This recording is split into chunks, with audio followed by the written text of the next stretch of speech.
Kapatid, no? Is the process understanding na walang response? Walang alam mo inyong good afternoon niya na bago lamog mata. Niya, dili mayong afternoon, no? Sama na sabihin ko sa iyo, sa inyo na good afternoon, baka hindi good ang afternoon ninyo. So, mas maganda, peace be with you. So, pagpatuloy natin yung pag-aaral natin sa Second Angel's Message. So kahapon, nalaman natin na ang Babylon na pinag-aralan natin ay yung Mother of Harlots. No? So at alam natin kung sino yon, no? Is the papati at saka yung ano niya. So ngayon, pag-aralan natin, no, ang mga daughters. So, hindi ko alam kung ano ang posisyon ng bawat isa. Pero ang alam ko, ito noon ang mensahe na malapit ako na nasunod. Dahil since 1993, ito talaga ang posisyon ko sa Second Angel's Message. No? Ito ang posisyon namin dito sa Mindanao. No? Since 1993. No? So, sino sa atin ang separated na sa Seventh-day Adventist? Wala ka, hindi pa nakaseparate? Ha? Hindi, yung sa mainstream. Sa mainstream. Sino ang separated na sa mainstream? Sino ang nasa labas ng mainstream pero ang puso andoon pa rin sa loob? So, pag-aralan natin mga kapatid, no? So, sabi niya, Revelation 14:8, and there followed another angel saying, Babylon is fallen, that great city, because she made all nations drink of the wine of the wrath of her fornication. So, sabi sa Great Controversy 382, paragraph 3, Babylon is said to be the mother of harlots. By her daughters must be symbolized churches that cling to her doctrines and traditions, and follow her example of sacrificing the truth and the approval of God. So, ang Babylon na ito, ang Babylon na pinag-aralan natin kahapon ay siya yung mother of harlots, at saka mayroon siyang mga daughters, no? Marami na nagsisimbolize na mga churches na nag-cling sa kanyang mga doctrines and traditions, at saka nagsunod sa kanyang example ng pag-sacrifice ng katotohanan and the approval of God, no? In order to form an unlawful alliance with the world.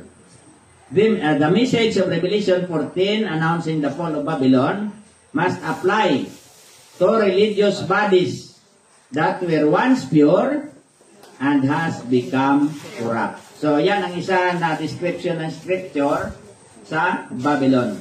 Since this message follows the warning of the judgment, it must be given in the last days. Therefore, it cannot refer to the Roman Church alone. So, hindi lang sa panahon ng ng Advent movement, so, hindi lang ang Roman Catholic Church ang na Babylon, kundi pati na yung mga churches, no? Mga Protestant churches. Sabi niya, it is not the Roman Church alone, for that church has been in a fallen condition for so many centuries.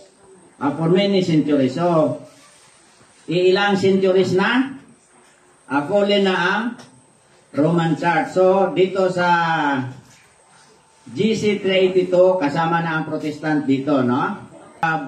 Spirit of Prophecy, Volume 4, 237, Paragraph 2. Sabi niya, in the days of the Reformation, the gentle and pious Melanchthon declared, there is no other church than the assembly of those who have the Word of God and who are purified by it. No? So sa atin, ito rin ang ating goal, no? Na nasa atin ang Word of God, at saka yung buhay natin ay ma-purify ng Word. So sabi niya, Adventists. So itong Adventist na ito na sinasabi dito, yung mga kasama ni Miller sa Advent movement, no? Hindi pa man yung sila Sunday keeper, Sabbath keeper, no? So Adventists, seeing that the churches rejected the testimony of God, God's word, could no longer regard them as constituting the church of Christ, the pillar and ground of truth. No? Sabi niya, and as the message Babylon is fallen began to be proclaimed, they felt themselves justified in separating from their former connection. What separates us from the churches we loved before? Nag-separate ba tayo dahil ang ministro hindi nag-vegetarian? Nag-separate ba tayo dahil si brother ay may dalawang asawa? No? So, ang reason lang na ma-justify tayo to separate from the mainstream church is the message, Babylon is fallen. Kaya ako, hanggang ngayon, ito pa rin ang message ko. The mainstream church, the Seventh-day Adventist church, under the General Conference, is a daughter of Babylon. So, tanong, ang second angel's message ba applicable sa Seventh-day Adventist? No? So, basahin natin ang lahat ng mga quotation na ginagamit ng mga ministers. No? So, siguro, mayroon akong nakaligtaan natin. No?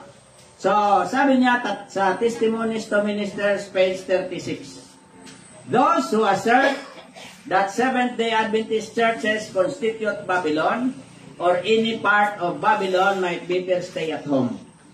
So, nung basahin namin ito noon, sabi ng mga Seventh-day Adventist, kaya pala nag-home church kayo, sabi dahil, sabi ni Mrs. White, might better stay at home. Kaya nag-home church kayo. So, let them stop and consider what is the message to be proclaimed at this time. So, sabi niya, yung nag-assert ng East-Day Church Babylon or any part of Babylon, mabuti pa na manatili na lang sa bahay. No? Let them stop and consider what is the message to be proclaimed at this time. Sunod. Sabi ni Mrs. White sa Selected Messages Volume 2, page 63, paragraph 2, sabi niya, the Lord has not given you a message to call the Seventh-day Adventist Babylon and to call the people of God to come out of her. All the reasons you may present cannot have weight with me on the subject, because the Lord has given me decided light that oppose to such a message. So, sabi ni Ms. White, ang Panginoon hindi nagbigay sa iyo ng message na tawagin ang Seventh-day Adventist Church Babylon. At saka tawagin ang bayan ng Diyos sa paglabas, no? From her, out of her. Sabi ni Mrs. Wright, ang lahat ng reasons na that you may present cannot have weight. So walang bigat ang lahat ng rason, no? Tungkol sa subject, no? Dahil sabi ni Mrs. White, the Lord has given me decided light that is opposed to such a message. Testimonies for the Church, 50, paragraph 2. There is but one church in the world who are at the present time standing in the breach and making up the heads, building up the old waste places. For any man to call the attention of the world and other churches to this church, denouncing her as Babylon, is to do a work in harmony with him, who is the accuser of the brethren. So, kung tawagin mo ang Seventh-day Adventist Church Babylon, sino ka? Ano ang ginagawa mo? You are the accuser of the, katulad ni Satanas, na naging accuser ng mga brethren. TM 58, paragraph 4. My brother, I learned that you are taking the position that the Seventh-day Adventist Church is Babylon, and that all that would be saved must come out of her. You are not the only man the devil has deceived in this matter. So, kung sabihin natin na ang Church Babylon, ano tayo? Deceive tayo ng? Devil. TM 59.1. My brother, you are certainly off the track. So, kung off the track ka wala na sa tamang landas, di ba? Off the track. The second angel's message was to go to Babylon, the churches, proclaiming her downfall and calling the people to come out of her. The same message is to be proclaimed the second time. So sabi ni Mrs. White, my brother, sabi niya kay Stanton, you are certainly off the track. So kasi ang lahat ng ito ay sinulat ni Mrs. White para sa kay Stanton at sa kanyang mga kasamahan. No? Pero sabi niya, the same message will be proclaimed the second time. So kailan yung second time? TM 59, paragraph 2. My brother, if you are teaching that 70 Adventist Church is Babylon, you are wrong. God has not given you any such message to bear. So sabi niya, kung magturo tayo ng 70 Adventist Church ay Babylon, ano tayo? We are wrong. No? Dahil hindi tayo binigyan ng Panginoon ng mensahe na ito para dali. TM 22, paragraph 2. How is it that these pamphlets denouncing 70 Adventist Church as Babylon were scattered abroad everywhere at the very time when the church was receiving the outpouring of the Spirit of God? So kasi nung nagmensahe sila na ang 70 Adventist Church ay Babylon, ay naggawa sila ng mga tracts at saka nag-distribute sila, no? So sabi ni Mrs. White, bakit ninyo sinasabi na ang Adventist Church ay Babylon na ang Panginoon ay nag-outpour ng kanyang Holy Spirit? TM 42, paragraph 1. To claim that the Seventh-day Adventist Church is Babylon is to make the same claim as does Satan, who is an accuser of the brethren, who accuses them before God night and day. So sabi niya, kung sabihin natin ang Seventh-day Adventist Church ay Babylon, pareho tayo ng claim ni Satanas, no? Kay Satanas na ina-accuse sa mga brethren night and day. By this misusing of the testimonies, souls are placed in perplexity, because they cannot understand the relation of the testimonies to such a position as is taken by those in error. For God intended that the testimonies should always have a setting in the framework of truth. So, sabi nila, minimisyos natin ang mga testimonies. Ito ang susunod ang mas grabe, mas matindi.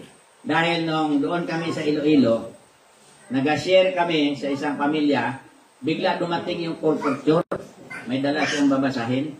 Sabi niya sa amin, yung yung pangulo ninyo, si Grossball, sabi niya, bumalik na sa iglesia. Kayo pa, nagaturo pa kayo ng the church is Babylon. So, ginanya niya yung babasahin sa misa kung saan kami nakaupo. Ito ang nakasulat. Review and Herald, October 3, 1893, paragraph 12. We have never had the prophecy concerning Babylon applied to the Seventh-day Adventist Church. So, walang prophecy na maging Babylon ang Seventh-day Adventist Church or been informed that the loud cry consisted in calling God's people to come out of her. For this is not God's plan concerning Israel. So, walang prophecy. Hindi natin ma-refute. Walang prophecy na magiging Babylon ang Seventh-day Adventist Church. No? Pero, dapat nating isa-isip, sabi ng Panginoon, na regarding the testimonies, nothing is ignored, nothing is cast aside, but time and place must be considered.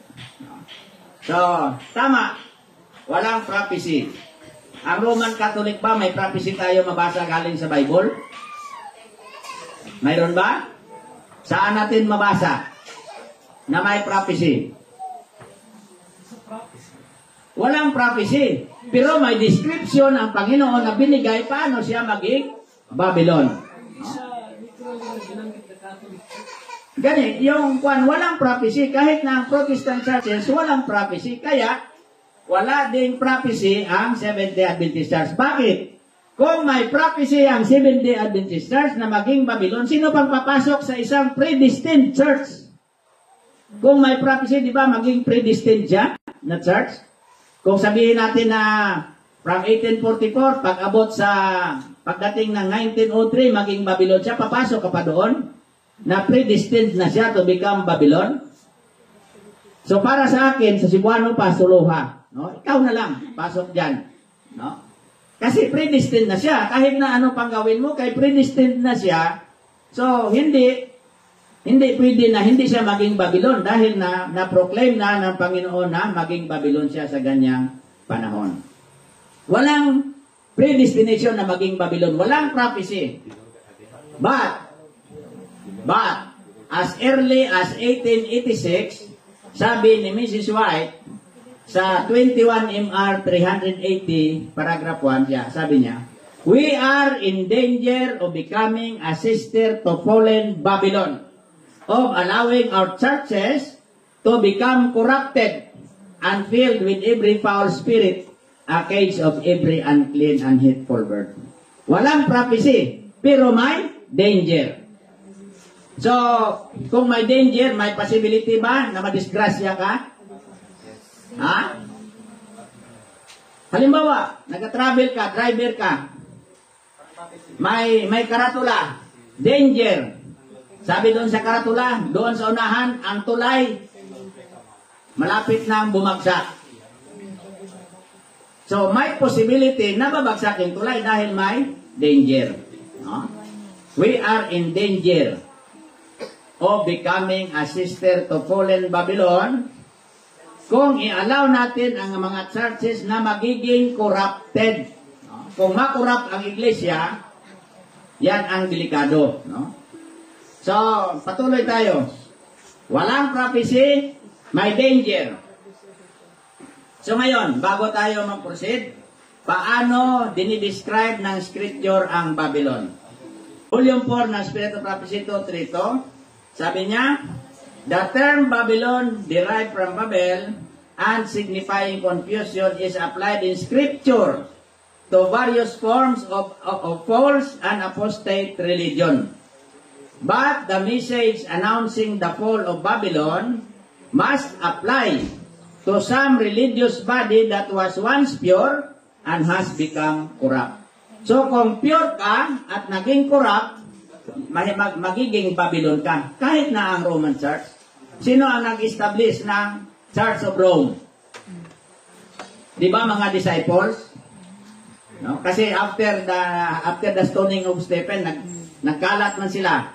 So nakarating ang mga disciples sa Rome, nag-establish sila ng Church of Rome. Mayroong Church of Galatia, Church at Ephesus, Corinth. So marami, no? So na-establish ng ng mga disciples. So ano ang nangyari? So the Roman Church was corrupted, no? Pumasok na ang paganism ayon sa pinag-aralan natin kahapon, no? Sunod na description sa Scripture. The term Babylon is derived from Babel and signifies confusion. It is employed in Scripture to designate the various forms of false or apostate religion. So, kung kahit na anong iglesia, kung nag-apostatize, ay magiging Babylon. Sunod, Great Controversy 606, paragraph 2. Ito, hindi na ito natin ma-refer sa mga Protestants. No? In amazement, dahil ito is malapit na sa love cry, no? In amazement, they hear the testimony that Babylon is the church, fallen because of her errors and sins, because of her rejection of the truth sent to her from heaven. So, yan ang mga bantayan natin kung nangyari ba sa iglesia, no? Sa Seventh-day Adventist Church. No? For myself, wala akong personalan sa mga doon. Ang ko lang is the doctrine, the teachings. No? Yan ang dahilan, no? Kahit na hanggang ngayon, pinipersonal nila ako, no? So, wala akong ano sa kanila. Sa doktrina lang, no? Sunod, Patriarchs and Prophets 1-4. The existing confusion of conflicting creeds and sects is fitly represented by the term Babylon, which prophecy, sabi sa Revelation 14:8 at sa 18:2, applies to the world-loving churches of the last days. So, kung world-loving church na siya, so, applicable na sa kanya ang pagka-Babylon. 2 SM 68. Sabi niya, the wine of Babylon is the exalting of the false and spurious Sabbath above the Sabbath which the Lord Jehovah hath blessed and sanctified for the use of man. So, sabi nila, paano ma-Babylon ang 70 Adventist Church na Sabbath keeper man? Sige lang. Mamaya na, makita natin kung ano mangyari. Also, it is the immortality of the soul. So, alam ba natin na itong immortality of the soul ay doon na sa loob ng mainstream Adventist Church? Sabi ng Panginoon, sabi ni Kristo, be ye therefore perfect as your Father in heaven is perfect. Anong sabi ng mga ministers? Ay, 75% lang? Pwede na? Kasi dagdagan lang yan ng Panginoon. So, yan, tinuturo lang nila na kahit mayroon ka pang kasalanan, ay maliligtas ka pa rin. No? Pero sa Panginoon, iba.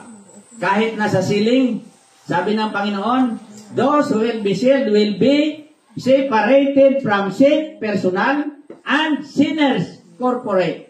So, kaya nga sa Revelation 18, sabi niya, come out of here, my people, that ye be not partakers of their sins, and that ye receive not of plague. So kahit na hindi ka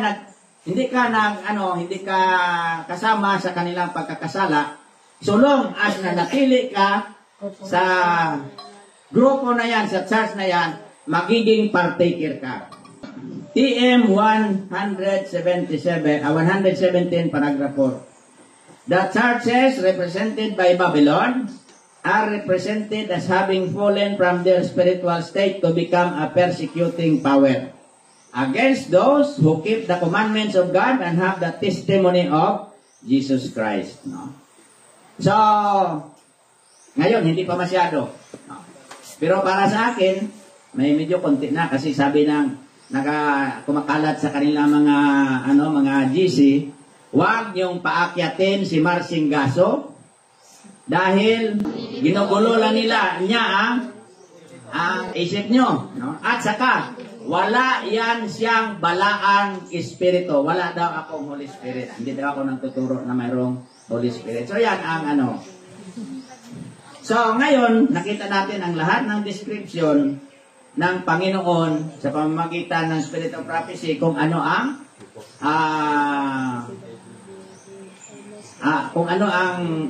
ang description niya sa Babylon. So ngayon, pag-aralan natin ang history ng Seventh-day Adventist, no? Yung hindi ko, kasi nahirapan ako para na ma-shorten ko, no? So, pag-aralan natin, no? Noong nagsimula ang Seventh-day Adventist Church, no? Hindi pa Adventist Church, Advent Movement man doon, di ba? Sa Advent Movement, sa 50,000 na lumabas, at sa na-disappointed, mayroong ilan ang natira? 50. So doon sila nanggaling. So bunga sila ng Advent Movement. So sabi ng Panginoon, sa pamagitan ni Mrs. White, sa Great Controversy 401, of all the great religious movements since the days of the apostles, none have been more free from human imperfection and the wiles of Satan than was that of the autumn of 1844. So pure hindi. Pure church, no? Nagsimula sa Advent Movement, no? Kahit na hindi pa sila Sabbath keeper noon, hindi pa sila Sabbath keeping no panahon ng Advent Movement. Pero ang Panginoon, the Lord will judge us according to the light we receive. No? Alam natin na ilang taon pa bago na tanggap nila ang Sabbath truth, no? Nung palagi si Mrs. White at saka si Joseph Bates nag-uusap, yung sabi ni Mrs. White, bakit ba si Joseph Bates palagi niyang dinidiin ang Sabbath? Hanggang sa pinakita ng Panginoon kay Mrs. White yung Ark of the Covenant, pinakita sa kanya ang 2 tables of stone, nakita niya na maliwanag, pero yung mas maliwanag ay yung Sabbath. So doon nila pinag-aralan at tinanggap nila ang Sabbath, no? So 1844 hanggang sa mga 1850s, no? Kasi ang volume 1 ng Testimonies ay nasulat mga 1850s, sabi ni Mrs. White, "The Lord has shown me in vision some things concerning the church in its present lukewarm state, which I will relate to you. The church was represented before me in vision. Said the angel to the church, Jesus speaks to thee, be zealous and repent. This work I saw should be taken hold of in earnest. There is something to repent of. Worldly-mindedness, selfishness, and covetousness have been eating out the spirituality and life of God's people." Sa panahon na ito, pinakita sa kay Mrs. White na ang Seventh-day Adventist Church ay naging lukewarm, naging Laodicea. So, ang turo ng mainstream na ang Laodicea ay siya ang the seventh church. Noong layman ako noon, may kasama akong layman dahil natanggap ko na yung present truth. So ito ang argumento namin. So sabi niya, tama, ang Seventh-day Adventist Church, Laodicea, pero maluwas, no? Laodicea, but it will be saved. So sabi ko, paano siya maluwas? Paano siya masave? Nasabi ng Panginoon, Notebook Leaflets, Volume 1, page 99, "The church is in the Laodicean state. The presence of God is not in her midst." Paano siya maligtas? Na wala ang presensya ng Panginoon sa kanya. Isa pa, sa Volume 6 ng Testimonies for the Church, page 408, paragraph 2, sabi niya, "To those who are indifferent at this time, Christ's warning is, because thou art lukewarm, and neither cold nor hot, I will spew thee out of my mouth." So, sabi ng kasama kong layman, tama, spew out, pero maluwas. Spew out, pero maligtas pa rin. Pero, ating, anuhin natin. So, let's understand what is the meaning of spewing out. Sabi dito, the figure of spewing out of his mouth means that he cannot offer up your prayers or your expressions of love to God. He cannot endorse your teaching of His Word or your spiritual work in any wise. So, hindi niya ma-endorse, no? Yung kahit na anong gawain natin. He cannot present your religious exercises with the request that grace be given you. Kahit na anong gawain na hindi yon tanggapin ng Panginoon, no? Kaya nga, ito ang kinatatakutan ko. Baka, dito tayo sa movement na ito, pagkatapos yung natin, ang ugali natin ay Laodicea pa rin. No? So, yan ang nangyari. Noong year 1863, na-organize ang Seventh-day Adventist Church. No? 1863, organization at saka sabayong health message. Na-organize. Paano ang pag-organize ng Seventh-day Adventist Church? Sabi dito, Volume 7 ng Testimonies, page 3, in 1863, some 38 years earlier. So, ang Volume 7 ng Testimonies ay nasulat mga year 1901. So, mga 38 years before, na-organize ang Seventh-day Adventist Church. Na-organize the General Conference had been organized with 6 local conferences. So, yung conferences nila local. Kaya nga may pambato ang mga local conference church. No? All in the United States, there had been 30 ministers ordained and licensed, serving 3,500 church members and 125 churches. There were no Seventh-day Adventist schools or sanitariums, and only one denominational publishing house. So, walang schools, walang sanitarium, isa lang ang publishing house. No? Yung pagmamayari lang ni James White. No? Yun lang ang publishing house. So, ang nangyari, laging sinasabi ni James White, ang ating publishing house. So, yung ibang kapatid naman, na ano masyado, sabi ni ng ibang mga kapatid, atin. Paano maging atin? Na siya ang proprietor, siya ang manager, pagkatapos atin. No? So, yan ang nangyari. Kaya, binigay ni James White ang publishing house sa denomination na may mga kondisyon sila nga na ano. No? So, hindi ko na lang sinama dito. So, pagbigay ni James White, doon na nagsimula ang medyo may problema tayo mamaya. No? So, that was 1863. So, lukso tayo, 1888. So, noong 1888, binigay ang message of Christ's righteousness through elders Wagoner and Jones. So, anong sabi? TM 91, paragraph 2. The Lord in His great mercy sent a most precious message to His people through elders Wagoner and Jones. This message was to bring more prominently before the world the uplifted Savior, the sacrifice for the sins of the whole world. It presented justification through faith in the surety. It invited the people to receive the righteousness of Christ, which is made manifest in obedience to all the commandments of God. Many had lost sight of Jesus. They needed to have their eyes directed to His divine person, His merits, and His changeless love for the human family. All power is given into His hands, that He may dispense rich gifts unto men, imparting the priceless gift of His own righteousness to the helpless human agent. This is the message that God commanded to be given to the world.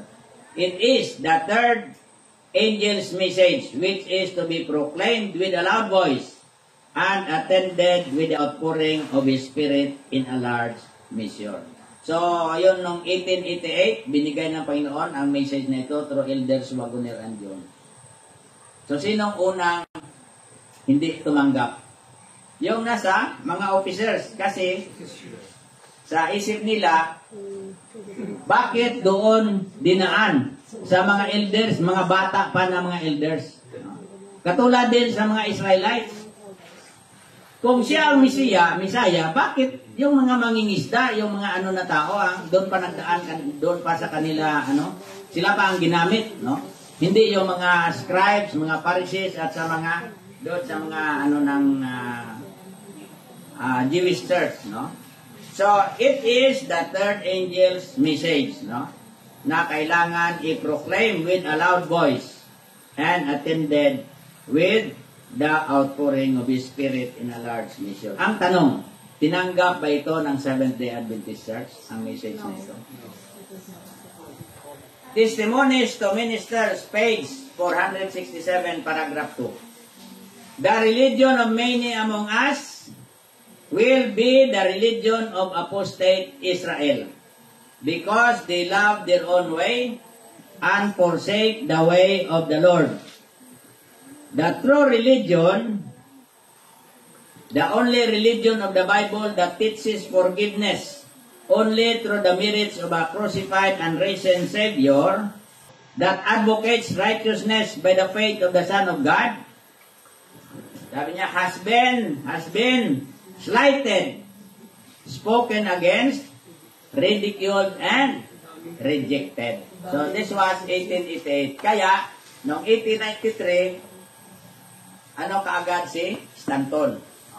Dahil sa mga rejection, sa mga kasi isa yung description kanina ng Babylon. So, this was 1888. 2 years after, 1890, nagkaroon sila ng proposal for consolidation. No? Sabi niya, during the year 1890, much thought had been given by leading men connected with the management of the Review and Herald Publishing Association to a proposal for the consolidation of the work of the publishing houses under one board of control. So ito, nag-propose sila na i-consolidate o i-centralize ang Review and Herald Publishing Association. So ano ang mangyari? What would result if consolidation is adopted? Ano ang mangyari kung i-adapt ang consolidation? Volume 7 ng Testimonies for the Church, page 172, paragraph 1. The policy of consolidation, wherever pursued, tends to the exaltation of the human in place of the divine. So, sino ang ini-exalt? Tao na, no? Sa halip na ang Diyos. Those who bear important responsibilities in different institutions look to the central authority for guidance and support. So, saan na sila ngayon nakaano? Doon na sa central authority. Kaya nga, sa atin ngayon, no, kung nasa mainstream tayo, ang local church, walang autonomy. Doon, palagi nakaasa sa misyon. No? So, kung wala kang lakas sa misyon, wala kang na darating sa iyo. Halimbawa, sabihin mo, mag-effort kami doon, kailangan namin ng pondo. No? So, walang darating sa iyo kasi kung hindi ka malakas doon, wala kang makukuha. No? As the sense of personal responsibility is weakened, they lose the highest and most precious of all the human experiences, the constant dependence of the soul upon God. So, nawala ang dependence ng mga mananampalataya sa Panginoon kung dito na sila nag-depend sa tao. Not realizing their need, they fail of maintaining that constant watchfulness and prayer, that constant surrender to God, which alone can enable men to hear and to obey the teachings of His Holy Spirit. So, ingon siya, sabi niya sa nakapula, man is placed where God should be. So, sa halip na si Kristo ang ang head of the church, kasi ano sabi ng Bible? Ephesians 5:23, for the husband is the head of the wife, even as Christ is the head of the church, and He is the Savior of the body. So ngayon, sa system ng consolidation or centralization, ang Christ is the head of the church, hindi na. Man is the head of the church na. Man is placed where God should be. Kaya, pagdating ng present truth, ito talaga ang number 1 namin na ino-oppose ang centralization. At saka dito sa One True God, ang unang One True God na nagkaroon ng meeting, no? Camp meeting doon sa Maramak, ay sila David Sims. Doon ako. Kasama doon si Linford Bitsy. Yun na yun. Pagkatapos, nung naghiwalayan kami, doon na sila sa may mga announcement sila, gusto sila mag-organize. Kaya lang nakita namin na ang system nila is centralized. So, hindi kami pumasok doon. So, nagtawagan kami ni John ako, Brother John. Sabi niya, kasi hindi pa niya alam kay COVID yun, panahon ng yung parang basta kaya hindi pa ako mga travel noon, lalo na nagkasakit ako noon for 16 days, nasa hospital ako, no? 8 tangke ng oxygen na ubos ko. Tapos ang doktor, sabi ni Dr. De La Cruz, sabi niya wala na, naubos na ang lahat ko na alam, no, sa iyo. Pero sabi niya wala na akong magagawa. So, mabuti pa, tanggapin mo na lang kung ano ang will ng Panginoon. Sabi niya, mag-pray na lang tayo. So, nag-pray siya for 2 times at saka parang doon ako nakabawi, no? Kasi sinabi na niya sa anak ko, no, yung pangalawa, sabi niya, kasi siya ang nag-sponsor ng kasal. Sabi niya, ni, purot na akong nahibaluan. Pigado yun si tatay nimo. Pagkatapos, narinig ko pa, nakusap ang anak ko at sinisi, sabi ng anak ko, Nay, sabi ni doktor, kung anong hingi ni tatay, ibigay na lang daw. O di kung ikaw makarinig, siyempre, parang kung unsay imong pangayoon, ihatag na lang, no?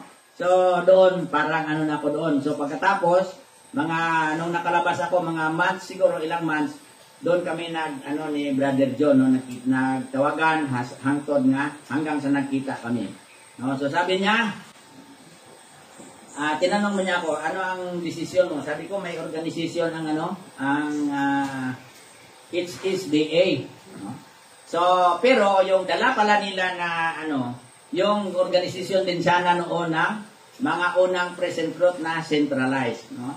So, pero sabi ko, ayaw kong pumasok sa centralized. Sabi niya, i-contact mo sila ni Brother Raymond at saka si Sister Nori. So doon na kami ni Sister Nori at saka si Brother Raymond. Kasi dati man kami magkasama noon, no? Nung movement noong 1993. Sila ni Sister Nori, paragi yan dito sa Mindanao noon pag mag-camp meeting.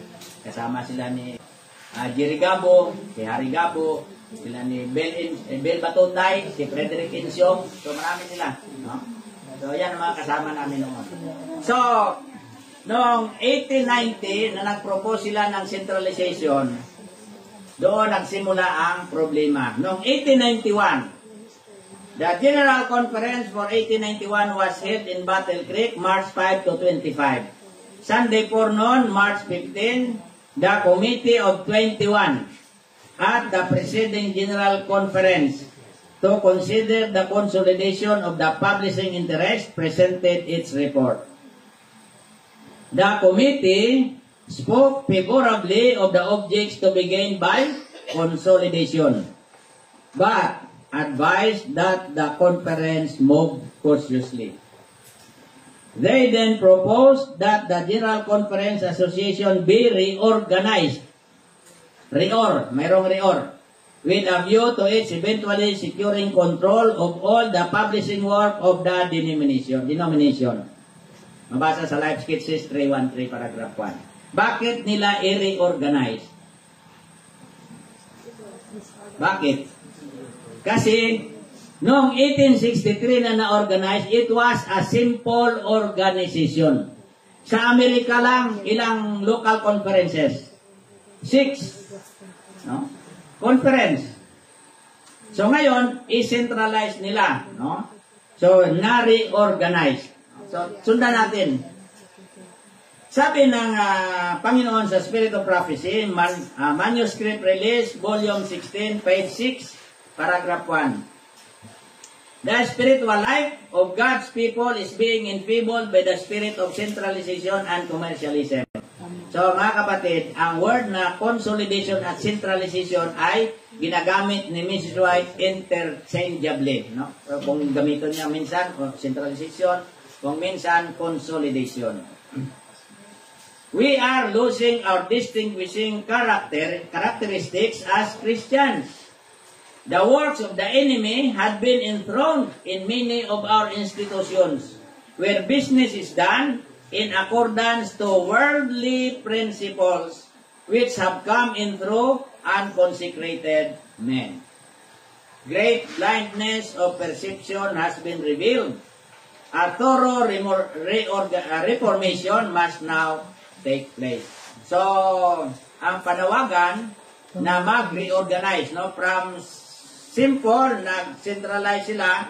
So, ang gusto ni Ms. White, ibalik sa sa yung dating organization.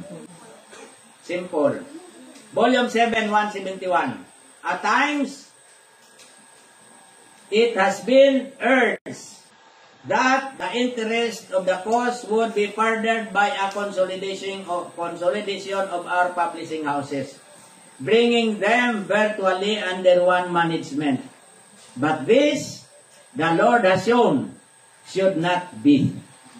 So sabi ng Spirit of Prophecy, hindi sana dapat ito ang sundin. It is not His plan to centralize power in the hands of a few persons or to bring one institution under the control of another.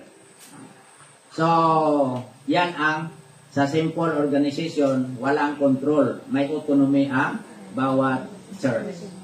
Kailan papasok ang ibang iglesia? Kung na-establish ang gospel order, papasok lang ang mga kasamahan na iglesia kung may mga problema na hindi kaya na isolve ng iglesia yun. Halimbawa, ito organized church. Yung Olamian Church, hindi makialam kung ano ang mga solusyon na ginagawa sa problema ng Malingin Church. Dahil mayroong autonomy. Pero kung hindi kaya ng Malingin Church, hindi lang Olamian ang papasok, pati Davao, Pangibiran, papasok lahat. No? Once na mayroong na-organize na gospel order. Kasi sa gospel order, church to church connection. Church to church. Hindi pwede na mag-solo flight ka. No? Kaya dito sa Mindanao, no? Sorry lang na baka may masaktan. No? Dito sa Mindanao, pag pumasok ka na worker na hindi ka kilala ng church, hindi ka talaga i-recognize. Dahil dito medyo ang gospel order. So dito may mga iglesia na nagka-problema, sila na nagsusolve. So sabi kung ano ang resulta ng kanilang decision, and let it be known. Nasasabi doon sa gospel order na subject na topic doon sa early writings 97 to 101. Let it be known. Kung may dinisiplina ka dito sa Malingin, ipaalam mo sa ibang iglesia. So walang problema sa ibang iglesia dahil nakaya nyo isolusyonan ang problem sa inyong iglesia. Kung hindi nakaya, tawag tayo ng General Council ng mga iglesia. No? So, sabi ng Panginoon, ang centralization ay hindi kanyang will. So ngayon, who prompted the call for the consolidation or centralization? Ito ang delikado. Kasi sabi niya, kung mag-consolidate o mag-centralize, man is placed where God should be. So sino ang nag-prompt sa taong ito? Who prompted the call? Sabi sa volume 8 ng Testimonies, 216, paragraph 5. Notwithstanding frequent counsels to the contrary, men continued to plan for centralization of power, for the binding of many interests under one control. This work was first started in the Review and Herald Office. So, ang centralization o consolidation sa nagsimula? Sa Review and Herald Office. Sabi niya, things were swayed first one way and then another. So from the publishing house, Review and Herald, pumunta sa sanitarium, pumunta sa ibang institusyon, so and so, no, ang nagpatuloy. Sa sino ang nasa likuran? It was the enemy of our work who prompted the call for the consolidation of the publishing work under one controlling power in Battle Creek. Sino daw? The enemy. Sinong enemy? Satanas. No? So ngayon, kahit tao naman ang naging head ng church at saka si Satanas ang nag-prompt sa kanya, sino na ngayon ang head? Satan. So ang church ay magiging synagogue of Satan. No? So yan ang nangyari. At sa taong ito, sa year 1891, dahil sa mga palaging warning ni Mrs. White, mga counsels, advices, anong nangyari? Si Mrs. White pinadala sa Australia. 10 years si Mrs. White doon sa Australia. Na sabi ni Mrs. White, kung basahin mo ang volume 10 ng manuscript release, page 392, yung pagpapunta sa kanya sa Australia is not after the order of God. So basahin nyo na lang, 10 MR 392.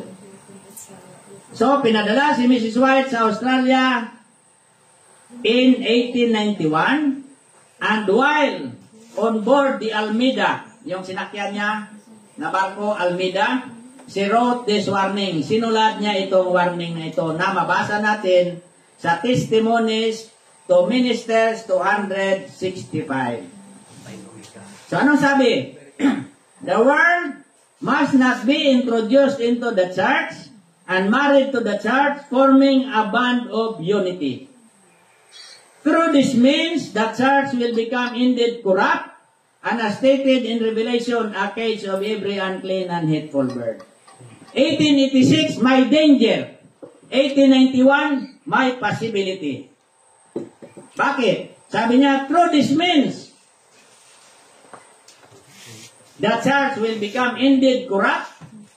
So magiging corrupt ang iglesia kung ang worldly principles ipasok natin sa iglesia.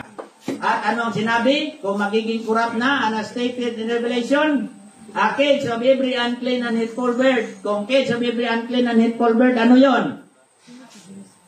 Babylon. Pero hindi ang mother, daughter of Babylon. So, during the year 1891, there is already a possibility to become a cage of every unclean and hateful bird, or as stated in Revelation 18, Babylon. So, mangyari kaya na ma-Babylon o hindi? Kasi mayroong danger. Ngayon, posible na maging Babylon. 4 years after, ang warning repeated, no? Doon sa Review and Herald. Almost in the same words. At saka, in 1895 pa rin, the same year, 1895, the General Conference has become corrupted. No? Basahin natin. Sabi ni Mrs. White, Testimonies to Ministers 359, paragraph 1, I do not find rest in spirit. Sin after sin is presented in symbols before me, and I find no rest until I begin to write out the matter. At the center of the work, matters are being shaped so that every other institution is following in the same course. So, galing sa Review and Herald at saka sa sunod-sunod mga institution, sunod-sunod sa pattern, no? And the General Conference is itself becoming corrupted with wrong sentiments and principles. Anong nangyari sa General Conference noong 1895? Corrupted with wrong sentiments and principles. Pwede na tayo maghinto dyan. At saka i-declare natin na ang church ay Babylon. Kasi corrupted na siya.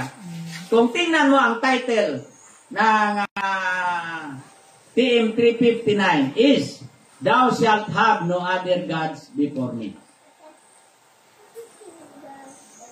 Bakit? Kasi, yung centralization is a sin against the first commandment. Sa halip na ang Diyos, si Kristo ang Pangulo o ang Diyos sa pamagitan ni Kristo, ang naging head ng church ay tao. So, anong nangyari? Pag sinabi niya, man is place where God should be, so ano ang na-transgress? Diba? First commandment. No? So, sabi niya, see appendix, no? Para malaman natin kung ano ang nakakurap sa General Conference. Tingnan natin sa appendix. Sabi dito sa appendix niya, what corrupted the General Conference? Appendix. So, ituro kanya sa historical forward. 27, Roman number 27. Sabi dito, in her communications, Ellen G. White protested the moves toward consolidation and other moves which did not bear God's endorsements. So sabi doon, sa forward, see Life Sketches, 319 to 330, ang chapter niya, ang title, Danger in Adopting Worldly Policy in the Work of God. So hindi ko na lang sinama, no? Kayo na lang magbasa. Life Sketches, 319 to 330. Isa lang ang i-quote ko sa Life Sketches. No? Sabi niya, Life Sketches 320, sabi ni Mrs. White, while engaged in earnest prayer, I was lost to everything around me. The room was filled with light, and I was bearing a message to an assembly that seemed to be the General Conference. I was moved by the Spirit of God to make a most earnest appeal, for I was impressed that great danger was before us at the heart of the work. I had been and still was bowed down with distress of mind and body, burdened with the thought that I must bear a message to our people at Battle Creek to warn them against a line of action that would separate God from the publishing house. Bakit ma-separate ang Panginoon sa publishing house? Kasi dahil sa centralization, hindi na Panginoon ang kanilang head, kundi tao na. At saka yung tao is prompted by Satan, so nagiging sinagoga siya na ni Satanas. No? Volume 7 ng Testimonies for the Church, 215. Bakit? Na again, si Mrs. White sa centralization. Sabi niya, dahil ito ay worldly policy. At sa 215 ng 70, to adopt worldly policy in the work of God is to invite disaster and defeat. So, kung gagamit tayo ng mga kalibutanon nga mga policy sa gawain ng Panginoon, sabi dito, it would invite disaster and defeat. 6054. Sabi ni Mrs. White, arouse the people to see how far they have departed from the Lord's ordinances by adopting worldly policy and conforming to worldly principles. These have brought them into transgression of God's law. So yun lang ang isang system of government na naging nalagay sila sa danger, no? Kasi na-separate na sila sa Panginoon. So that was 1895, 5 years after 1900. Sabi sa Christ of Declarations 3:15, the professed followers of Christ are no longer a separate and peculiar people. The line of demarcation is indistinct, so hindi na klaro ang linya kung Adventist pa siya o hindi. The people are subordinating themselves to the world, to its practices, its customs, its selfishness.